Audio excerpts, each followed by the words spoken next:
ಈ ದಿನ ಮನೆಯಲ್ಲಿರುವ ಮಹಿಳೆಯರು ಒಂದು ವಿಶೇಷವಾದ ತರಕಾರಿಗಳನ್ನು ಬೇಯಿಸಿ ತಿಂದರೆ ಈ ಕುಟುಂಬಕ್ಕೆ ಅಪಮೃತ್ಯು ದೋಷಗಳು ನಿವಾರಣೆಯಾಗುವುದಲ್ಲದೆ ಬೇಡವೆಂದರೂ ಹಣ ಬಂದು ಸೇರುತ್ತದೆ ಮತ್ತು ಆಯುಷ್ಯ ಹೆಚ್ಚುತ್ತದೆ ಎಂದು ಶಾಸ್ತ್ರಗಳು ಹೇಳುತ್ತವೆ. ಅಷ್ಟೇ ಅಲ್ಲದೆ ಈ ದಿನ ಈ ತರಕಾರಿಯನ್ನ ತಿಂದರೆ ಸಕಲ ದೇವತೆಗಳ ಆಶೀರ್ವಾದ ಲಭಿಸುತ್ತದೆ, ಅಷ್ಟೈಶ್ವರ್ಯಗಳು ಸಿದ್ಧಿಸುತ್ತವೆ, ಉತ್ತಮ ಆರೋಗ್ಯ ಲಭಿಸುತ್ತದೆ. ರೋಗಗಳು ಏನಾದರೂ ಇದ್ದರೆ ಅವು ಕೂಡ ನಿವಾರಣೆಯಾಗುತ್ತವೆ. ನಿಮ್ಮ ಕುಟುಂಬವು ಅಭಿವೃದ್ಧಿ ಹೊಂದಬೇಕೆಂದರೆ ಯಾವ ತರಕಾರಿಗಳನ್ನು ಕಡ್ಡಾಯವಾಗಿ ತಿನ್ನಬೇಕು ಎಂಬುದನ್ನು ಈಗ ಈ ವಿಡಿಯೋದಲ್ಲಿ ವಿವರವಾಗಿ ತಿಳಿದುಕೊಳ್ಳೋಣ. ಅದಕ್ಕೂ ಮುನ್ನ ನೀವಿನ್ನು ಚಾನಲ್ಗೆ ಸಬ್ಸ್ಕ್ರೈಬ್ ಆಗಿಲ್ಲ ಅಂದರೆ ಈಗಲೇ ಸಬ್ಸ್ಕ್ರೈಬ್ ಆಗಿ, ಹಾಗೆ ವಿಡಿಯೋಗೆ ಲೈಕ್ ಮಾಡಿ, ಎಲ್ಲರೂ ಭಕ್ತಿಯಿಂದ ಓಂ ನಮಃ ಶಿವಾಯ ಅಂತ ಕಮೆಂಟ್ ಮಾಡಿ. ಈ ಪವಿತ್ರ ದಿನದಂದು ಮನೆಯ ಮಹಿಳೆಯರು ನೆನಪಿಟ್ಟುಕೊಂಡು ಒಂದು ಅದ್ಭುತವಾದ ಪಲ್ಯವನ್ನ ಮಾಡಿದರೆ ನಿಮ್ಮ ದಾರಿದ್ರ್ಯವು ನಾಶವಾಗುತ್ತದೆ, ಅಷ್ಟೈಶ್ವರ್ಯಗಳು ಒಟ್ಟಾಗಿ ಬರುತ್ತವೆ ಎಂದು ಶಾಸ್ತ್ರಗಳಲ್ಲಿ ಹೇಳಿದ್ದಾರೆ. ಆ ಪಲ್ಯ ಯಾವುದೆಂದರೆ ಚಿಕ್ಕುಡಿಕಾಯಿ. ಚಿಕ್ಕುಡಿಕಾಯಿಗೆ ಒಂದು ವಿಶೇಷ ಪ್ರಾಮುಖ್ಯತೆ ಇದೆ. ಮುಖ್ಯವಾಗಿ ಈ ದಿನದಂದು ಚಿಕ್ಕುಡಿಕಾಯಿಯನ್ನು ಬೇಯಿಸಿ ಮನೆಯಲ್ಲಿ ಎಲ್ಲರೂ ತಿಂದರೆ ಆಯುಷ್ಯ ಅದು ವೃದ್ಧಿಸುತ್ತದೆ. ಲಕ್ಷ್ಮೀ ದೇವಿಯ ಕೃಪೆಗೆ ಪಾತ್ರರಾಗಿ ಧಾನ್ಯಗಳೊಂದಿಗೆ ಕೊರತೆಯಾಗಿರುವುದಿಲ್ಲ. ಆದ್ದರಿಂದ ಇಂದು ಎಲ್ಲರೂ ತಪ್ಪದೆ ಅವರೆಕಾಯಿ ಪಲ್ಯವನ್ನು ಸೇವಿಸಿ. ಯಾವುದಾದರೂ ಒಂದು ರೂಪದಲ್ಲಿ ಅವರೆಕಾಯಿಯನ್ನು ತಿನ್ನಲು ಪ್ರಯತ್ನಿಸಿ. ಪಲ್ಯ, ಹುಳಿ ಅಥವಾ ಅವರೆಕಾಯಿ ಚಟ್ನಿ, ಹೀಗೆ ಯಾವುದಾದರೂ ಒಂದು ರೂಪದಲ್ಲಿ ಅವರೆಕಾಯಿಯನ್ನು ತಿನ್ನಿ. ಗಂಡ ಮತ್ತು ಮಕ್ಕಳಿಗೆ ಹೆಚ್ಚು ಬಡಿಸಿದರೆ ತುಂಬ ಒಳ್ಳೆಯದು, ಆಯುಷ್ಯ ಹೆಚ್ಚುತ್ತದೆ. ಇದರ ಜೊತೆಗೆ ಈ ದಿನದಂದು ಪಪ್ಪಾಯಿ ಕಾಯಿ ಅಥವಾ ಹಣ್ಣನ್ನು ಸೇವಿಸುವುದು ಸಹ ತುಂಬ ಒಳ್ಳೆಯದು. ಇದು ದೇಹಕ್ಕೆ ಶಕ್ತಿಯನ್ನು ನೀಡುವುದಲ್ಲದೆ ಅಕಾಲ ಮರಣದ ದೋಷಗಳನ್ನು ನಿವಾರಿಸುತ್ತದೆ. ಆದ್ದರಿಂದ ಪಪ್ಪಾಯಿಯನ್ನು ಪಲ್ಯದ ರೂಪದಲ್ಲಿ ಅಥವಾ ಪಪ್ಪಾಯಿ ಹಲ್ವ ರೂಪದಲ್ಲಿ ಅಥವಾ ಹಣ್ಣಿನ ಪಪ್ಪಾಯಿ ತುಂಡುಗಳ ರೂಪದಲ್ಲಿ ಯಾವುದಾದರೂ ಒಂದು ರೀತಿಯಲ್ಲಿ ಇಂದು ಪಪ್ಪಾಯಿಯನ್ನು ತೆಗೆದುಕೊಳ್ಳಿ. ಹೀಗೆ ತಿಂದರೆ ಉತ್ತಮ ಫಲಿತಾಂಶ ಸಿಗುತ್ತದೆ, ತುಂಬ ಆರೋಗ್ಯಕರ. ವಿಶೇಷವಾಗಿ ಇಂದು ಮಕ್ಕಳಿಗೆ ಪಪ್ಪಾಯಿ ತಿನ್ನಿಸಿದರೆ ಅವರ ಬುದ್ಧಿಶಕ್ತಿ ವಿಕಸನಗೊಂಡು ಅಧ್ಯಯನದಲ್ಲಿ ಉತ್ತಮ ಸಾಧನೆ ಮಾಡುತ್ತಾರೆ. ವಿಶೇಷವಾಗಿ ಗಂಡು ಮಕ್ಕಳನ್ನು ಹೊಂದಿರುವವರು ಇಂದು ಇದನ್ನು ಖಂಡಿತವಾಗಿಯೂ ಬಿಡಬಾರದು. ನೀವು ನಿಮ್ಮ ಮಕ್ಕಳಿಂದ ಪಪ್ಪಾಯಿ ತಿನ್ನಿಸಿ. ಇನ್ನು ಇಂದು ಮಹಿಳೆಯರು ನೆನಪಿನಲ್ಲಿಟ್ಟುಕೊಳ್ಳಬೇಕಾದ ಮತ್ತೊಂದು ಪ್ರಮುಖ ತರಕಾರಿ ಬೆಂಡೆಕಾಯಿ. ಇಂದು ಬೆಂಡೆಕಾಯಿ ಪಲ್ಯಗಳನ್ನು ಬೇಯಿಸಿ ತಿನ್ನುವುದರಿಂದ ಮನಸ್ಸು ಶಾಂತವಾಗಿರುತ್ತದೆ, ಮನೆಯಲ್ಲಿ ಜಗಳಗಳು ಕಡಿಮೆಯಾಗುತ್ತವೆ, ಶಾಂತಿ ಇರುವಲ್ಲಿ ಲಕ್ಷ್ಮೀದೇವಿ ನೆಲೆಸುತ್ತಾಳೆ. ಆದ್ದರಿಂದ ಇಂದು ಬೆಂಡೆಕಾಯಿಯಿಂದ ಮಾಡಿದ ಅಡುಗೆಗಳನ್ನು ಸೇವಿಸುವುದು ಶುಭಕರ. ಅಂದರೆ ಬೆಂಡೆಕಾಯಿ ಪಲ್ಯ, ಬೆಂಡೆಕಾಯಿ 65 ಅಥವಾ ಬೆಂಡೆಕಾಯಿಯನ್ನು ಸಾಂಬಾರಿನಲ್ಲಿ ಹಾಕಿ ತಿನ್ನುವುದರಿಂದ ಯಾವುದೇ ಕಷ್ಟಗಳು ಬರುವುದಿಲ್ಲ. ಆದ್ದರಿಂದ ಬೆಂಡೆಕಾಯಿಯನ್ನು ನೆನಪಿಟ್ಟುಕೊಳ್ಳಿ. ಈ ಪವಿತ್ರ ದಿನದಂದು ಇರಬೇಕಾದ ಮತ್ತೊಂದು ಮುಖ್ಯವಾದ ಆಹಾರ ಹುರುಳಿ. ಶಾಸ್ತ್ರೋಕ್ತವಾಗಿ ಈ ಮಾಸದಲ್ಲಿ ಹುರುಳಿಗೆ ವಿಶೇಷ ಪ್ರಾಮುಖ್ಯತೆ ಇದೆ. ಈ ದಿನ ಹುರುಳಿಯನ್ನು ಬೇಯಿಸಿ ಒಗ್ಗರಣೆ ಹಾಕಿ ತಿಂದರೆ ಅಥವಾ ಬಿಸಿ ಬಿಸಿ ಹುರುಳಿ ಸಾರು ರೂಪದಲ್ಲಿ ಸೇವಿಸಿದರೆ ಅಥವಾ ಹುರುಳಿ ಬೇಳೆ ರೂಪದಲ್ಲಿ ತಿಂದರೆ ಸಾಕ್ಷಾತ್ ಸಕಲ ದೇವತೆಗಳ ಅನುಗ್ರಹ ಪ್ರಾಪ್ತಿಯಾಗುತ್ತದೆ. ಸಾಕ್ಷಾತ್ ಸೂರ್ಯ ಭಗವಾನನ ಶಕ್ತಿ ಮತ್ತು ಇಂದ್ರನ ಅಂಶಕ್ಕೆ ಪ್ರತೀಕವೆಂದು ಭಾವಿಸಲಾಗುತ್ತದೆ. ಈ ದಿನ ಹುರುಳಿಯಿಂದ ಮಾಡಿದ ಅಡುಗೆಗಳನ್ನು ಸೇವಿಸುವುದರಿಂದ ದೇಹದಲ್ಲಿನ ಕಲ್ಮಶಗಳು ನಿವಾರಣೆಯಾಗಿ ಆರೋಗ್ಯ ಪ್ರಾಪ್ತವಾಗುತ್ತದೆ. ಅಷ್ಟೇ ಅಲ್ಲದೆ ನಿಮ್ಮ ಜಾತಕದಲ್ಲಿರುವ ಗ್ರಹದೋಷಗಳು ನಾಶವಾಗುತ್ತವೆ. ಏಕೆಂದರೆ ಹುರುಳಿ ಕಾಳುಗಳು ಗ್ರಹದೋಷಗಳನ್ನು ನಿವಾರಿಸುತ್ತವೆ.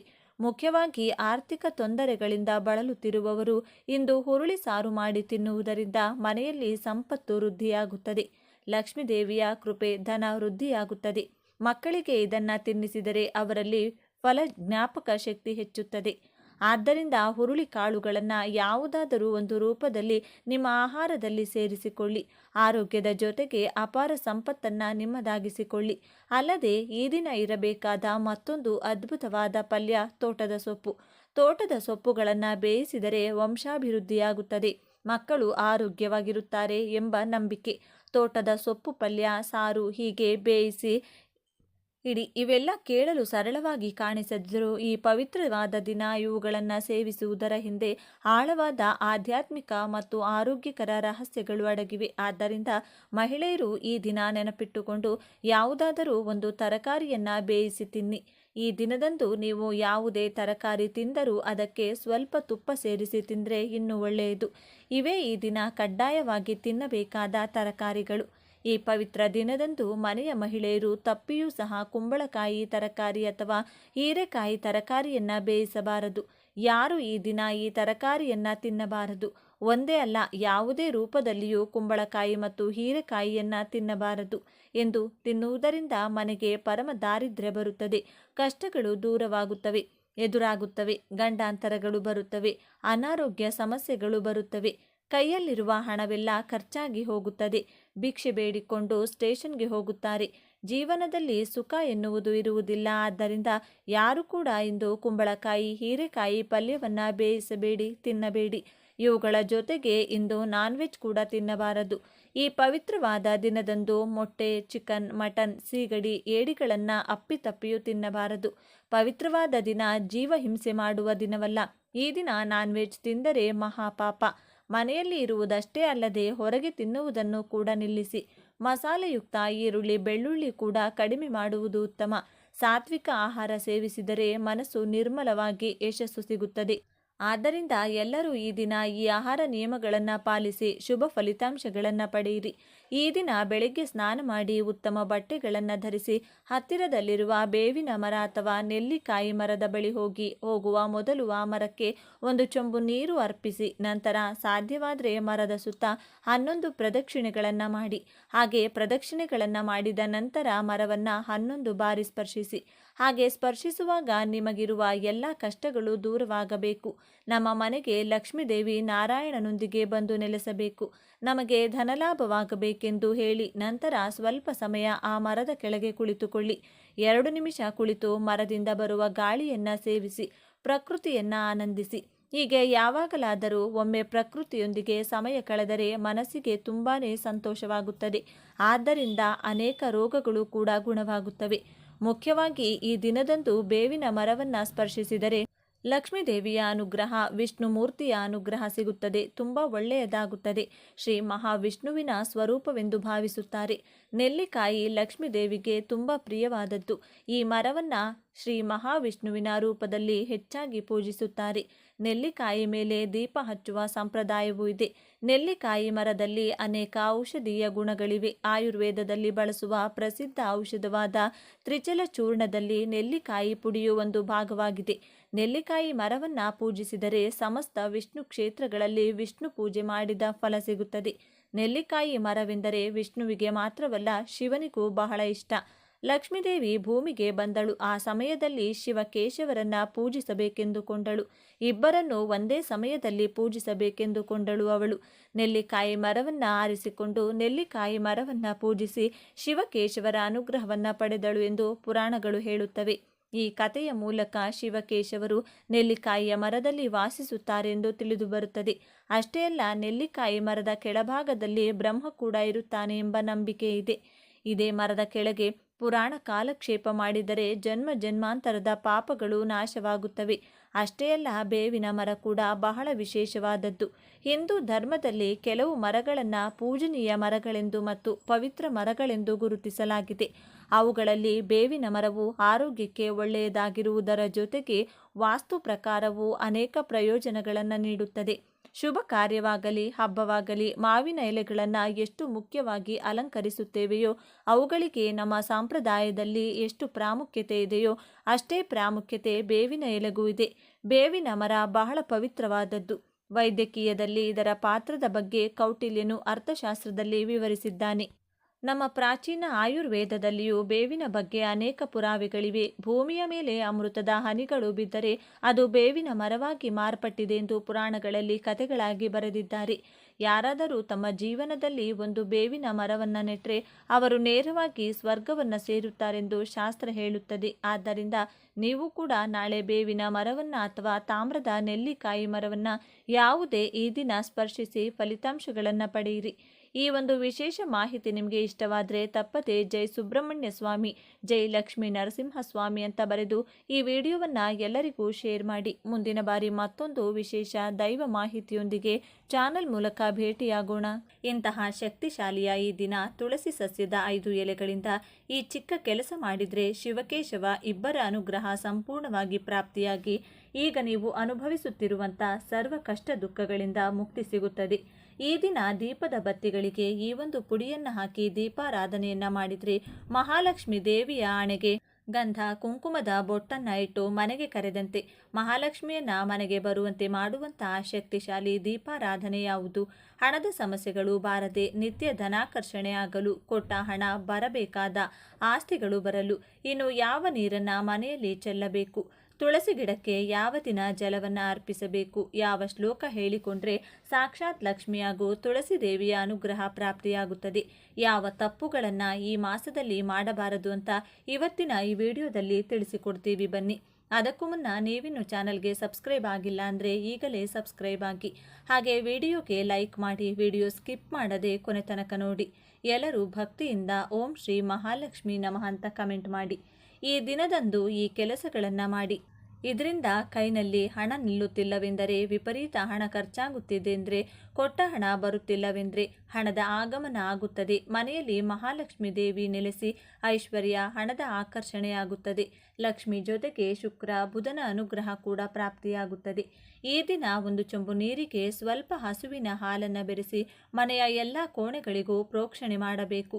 ಹಸುವಿನ ಹಾಲು ಅಥವಾ ಹಸುವಿನ ಸಗಣಿಯನ್ನು ಸ್ವಲ್ಪ ನೀರಿಗೆ ಬೆರೆಸಿ ಮನೆಯ ಮೂಲೆ ಮೂಲೆಗೂ ಚೆಲ್ಲಿ ಹೊಸ್ತಿಲಿನ ಮೇಲೂ ಕೂಡ ಸ್ವಲ್ಪ ಪ್ರೋಕ್ಷಣೆಯನ್ನು ಮಾಡಿ, ನಂತರ ಹೊಸ್ತಿಲಿಗೆ ಅರಿಶಿನ ಕುಂಕುಮದ ಬೊಟ್ಟನ್ನು ಇಟ್ಟು ಆರತಿ ಬೆಳಗಿ ಸಿಹಿ ನೈವೇದ್ಯವನ್ನು ಅರ್ಪಿಸಬೇಕು. ದ್ವಾರ ಪೂಜೆಯನ್ನು ಮಾಡಿ ಮಹಾಲಕ್ಷ್ಮಿ ದೇವಿಯನ್ನ ಮನೆಗೆ ಸ್ವಾಗತಿಸಬೇಕು. ತುಳಸಿ ದೇವಿಯ ಆರಾಧನೆ ತುಂಬಾ ಶ್ರೇಷ್ಠ.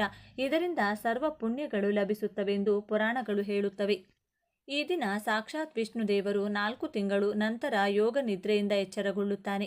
ಈ ಮಾಸದಲ್ಲಿ ಸಾಕ್ಷಾತ್ ವಿಷ್ಣು ಹಾಗೂ ಲಕ್ಷ್ಮೀ ದೇವಿಯು ನದಿಗಳಲ್ಲಿ ಪವಿತ್ರ ಸ್ನಾನ ಮಾಡಿ ತುಳಸಿ ದೇವಿಯನ್ನ ಪೂಜಿಸಿದರು ಎಂದು ಹೇಳಲಾಗುತ್ತದೆ. ಇದೇ ಕಾರಣದಿಂದ ನಾವು ಕೂಡ ತುಳಸಿ ಮಾತೆಗೆ ಪೂಜಿಸಿದರೆ ಸಕಲ ಇಷ್ಟಾರ್ಥಗಳು ನೆರವೇರುತ್ತದೆ. ಗುರುವಾರದ ದಿನ ಮನೆಗೆ ತುಳಸಿ ಸಸಿಯನ್ನ ತಂದು ನೆಟ್ಟು ಆ ಸಸಿಯನ್ನ ಬೆಳೆಸಲು ಶುರು ಮಾಡಬೇಕು. ಪ್ರತಿನಿತ್ಯ ಬೆಳಗ್ಗೆ ತುಳಸಿ ಗಿಡಕ್ಕೆ ಜಲವನ್ನು ಅರ್ಪಿಸಬೇಕು. ಸಂಜೆ ಸಮಯದಲ್ಲಿ ಮನೆಯ ಮುಂದೆ ದೀಪಾರಾಧನೆ ಮಾಡಿದರೆ ತುಂಬಾನೇ ಉತ್ತಮ. ಬ್ರಾಹ್ಮಿ ಮುಹೂರ್ತದಲ್ಲಿ ಎದ್ದು ಸ್ನಾನ ಮಾಡಿ ತುಳಸಿ ದೇವಿಯ ಪೂಜೆ ಮಾಡಿದರೆ ತೀರ್ಥಯಾತ್ರೆ ಮಾಡಿದಂಥ ಅಖಂಡ ಪುಣ್ಯ ಫಲ ಲಭಿಸುತ್ತದೆ. ಇದರ ಜೊತೆಗೆ ತುಳಸಿಗೆ ಜಲವನ್ನು ಅರ್ಪಿಸುವಾಗ ಈ ಒಂದು ಶ್ಲೋಕವನ್ನು ಹೇಳಿಕೊಂಡು ತುಳಸಿ ದೇವಿಗೆ ನಮಸ್ಕಾರ ಮಾಡಿಕೊಳ್ಳಬೇಕು. ಮಹಾಪ್ರಸಾದ ಜನನಿ ಸರ್ವ ಸೌಭಾಗ್ಯವರ್ಧಿನಿ ಆದಿವ್ಯಾಧಿ ಆರನಿತ್ಯಂ ತುಳಸಿ ನಿತ್ವಾಂ ನಮೋಸ್ತುತೆ. ಈ ಚಿಕ್ಕ ಶ್ಲೋಕವನ್ನು 3 ಬಾರಿ, 11 ಬಾರಿ ಅಥವಾ 21 ಬಾರಿ ಹೇಳಿಕೊಳ್ಳಿ.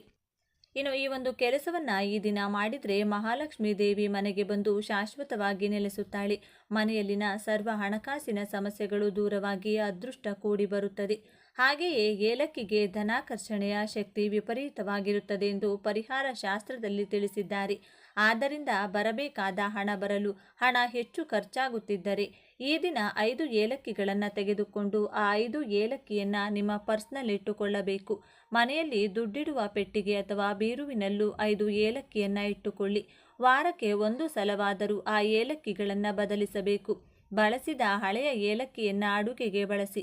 ಹೀಗೆ ಮಾಡುತ್ತಾ ಬಂದರೆ ಕ್ರಮಕ್ರಮವಾಗಿ ವ್ಯರ್ಥ ಖರ್ಚುಗಳು ಕಡಿಮೆಯಾಗ್ತಾ ಹೋಗುತ್ತದೆ. ಆದಾಯದ ಮಾರ್ಗಗಳು ಹೆಚ್ಚಾಗುತ್ತದೆ. ತುಳಸಿ ಗಿಡವನ್ನು ದಾನ ಮಾಡುವುದು ಕೂಡ ಉತ್ತಮ ಫಲ ತಂದು ಕೊಡುತ್ತದೆ. ತುಳಸಿಗೆ ನೀರನ್ನು ಅರ್ಪಿಸುವಾಗ ಆ ನೀರಿಗೆ ಸ್ವಲ್ಪ ಹಾಲನ್ನು ಬೆರೆಸಬೇಕು. ಈ ಮಾಸದ ಅಷ್ಟೂ ದಿನ ತುಳಸಿಯ ಮುಂದೆ ದೀಪಗಳನ್ನು ಬೆಳಗಿಸಬೇಕು. ಈ ಕೆಲಸಗಳನ್ನು ಮಾಡುತ್ತಾ ಬಂದರೆ ಲಕ್ಷ್ಮೀ ದೇವಿಯ ಜೊತೆಗೆ ಕುಬೇರ ದೇವರ ಅನುಗ್ರಹವೂ ಕೂಡ ಪ್ರಾಪ್ತಿಯಾಗುತ್ತದೆ. ಆದ್ದರಿಂದ ಒಂದು ಚಿಕ್ಕ ತುಳಸಿ ಸಸಿಗೆ ಹಳದಿ ವಸ್ತ್ರವನ್ನು ಸುತ್ತಿ ನೀವು ಕೆಲಸ ಮಾಡುವ ಜಾಗದಲ್ಲಿ ಅಥವಾ ವ್ಯಾಪಾರ ಸ್ಥಳದಲ್ಲಿಟ್ಟುಕೊಂಡ್ರೆ ವ್ಯಾಪಾರ ವ್ಯವಹಾರಗಳಲ್ಲಿ, ಉದ್ಯೋಗ ರಂಗದಲ್ಲಿ ವಿಶೇಷ ಏಳಿಗೆ ಉಂಟಾಗುತ್ತದೆ. ಇನ್ನು ಮನೆಯಲ್ಲಿ ಸಂಜೆಯ ಸಮಯದಲ್ಲಿ ಒಂದು ವಿಶೇಷ ಪುಡಿಯನ್ನು ದೀಪದ ಬತ್ತಿಗಳಿಗೆ ಹಚ್ಚಬೇಕು. ಇದರಿಂದ ಮನೆಗೆ ಧನಾಕರ್ಷಣೆಯಾಗುತ್ತದೆ. ಮಹಾಲಕ್ಷ್ಮಿಯ ಜೊತೆಗೆ ಶುಕ್ರನ ಕೃಪೆ ಹೆಚ್ಚಾಗಿ ಹಣದ ಸಮಸ್ಯೆಗಳೆಲ್ಲ ಶೀಘ್ರವಾಗಿ ದೂರವಾಗುತ್ತದೆ.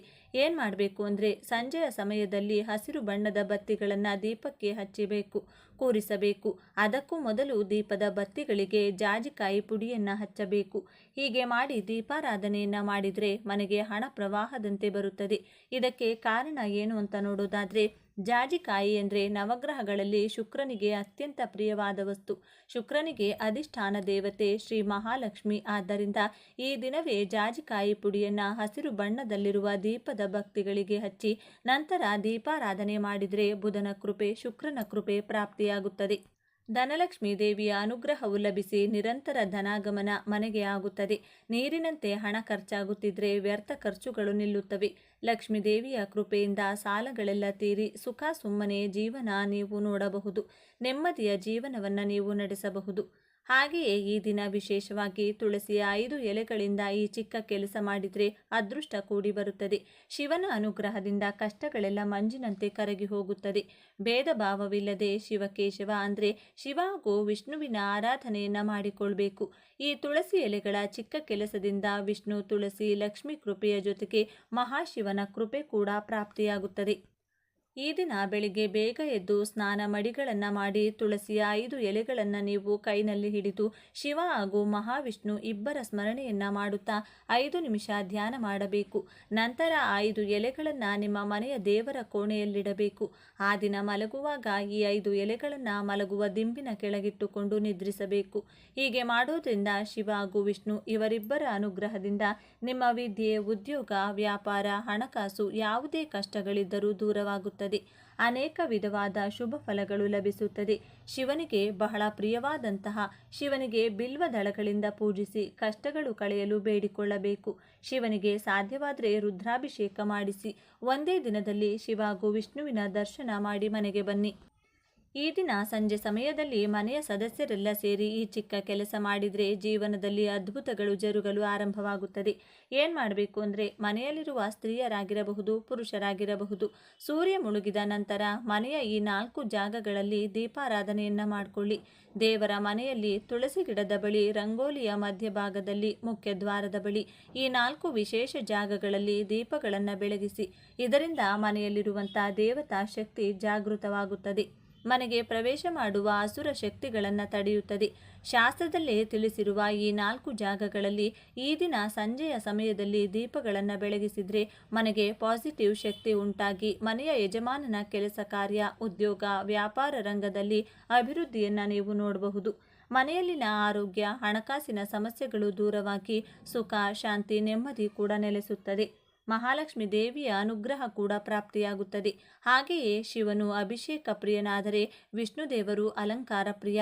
ಶಿವನಿಗೆ ಹಾಗೂ ವಿಷ್ಣು ದೇವರಿಗೆ ಪ್ರಿಯವಾದ ಮಾಸವಾಗಿದ್ದು ಶಿವ ಹಾಗೂ ವಿಷ್ಣು ಇಬ್ಬರನ್ನ ಪೂಜಿಸಬೇಕು, ಪ್ರೀತಿಸಬೇಕು. ಶಿವನ ಕೃಪೆಗಾಗಿ ಶಿವಾಭಿಷೇಕ ಮಾಡಿದರೆ ವಿಷ್ಣು ದೇವರಿಗೆ ಭಕ್ತಿಯಿಂದ ಸೇವಂತಿಗೆ ಪುಷ್ಪ, ತುಳಸಿ ಮಾಲೆಗಳನ್ನು ಅರ್ಪಿಸಿ ಅಲಂಕಾರ ಮಾಡಿಸುವುದು ಅಥವಾ ಮಾಡುವುದನ್ನು ಮಾಡಬೇಕು.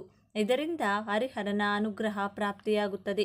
ಶಿವಲೀಲೆ, ವಿಷ್ಣು ಲೀಲೆಗಳನ್ನು ಕೇಳಬೇಕು. ಹರಿಹರಗೆ ಸಂಬಂಧಿಸಿದ ಕತೆ ಪುರಾಣಗಳನ್ನು ತಿಳಿದುಕೊಳ್ಳಬೇಕು.